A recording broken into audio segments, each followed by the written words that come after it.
हाँ, अगर आप लोगों ने ठान ही लिया है कि इस लड़की को गंदा बना ही देना है, चाहे जैसे भी करके, तो आप बनाओ।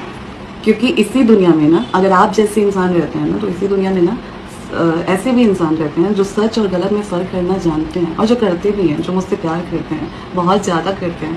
अगर कुछ कमेंट्स ख़राब होते हैं तो मुझे पता है कि कुछ कमेंट्स ऐसे भी आते हैं कि दीदी हम आपसे बहुत प्यार करते हैं, बेटा हम आपसे बहुत प्यार करते हैं, उस तरीके का भी कमेंट आता है। तो मुझे आपके बुरे कमेंट से कोई फ़र्क नहीं पड़ता, आप करो। आप बुरा कमेंट करके ना एक्चुअली आप दिखाते हो कि आप किस तरह के इंसान हो, और आप यही नहीं दिखाते हो। इवन आप जिस इंसान को सपोर्ट करते हो, आप वो भी उस इंसान का भी इमेज डाउन करते हो कि आप कैसे फैन हो। जिस इंसान की मैं पत्नी हूँ, आप उस इंसान की पत्नी को गाली दे रहे हो, तो आप फैन कहाँ से हुए उस इंसान के? मुझे नहीं लगता कि आप उस इंसान के जेन्युइन और लॉयल फैन हो, सीरियसली नहीं लगता। अगर आप होते ना, तो आप तब तक चुप रहते जब तक हमारा रिश्ता है, क्योंकि आज भी मैं उस इंसान की पत्नी हूँ, और आज भी शायद मैं आप लोगों की भाभी हूँ।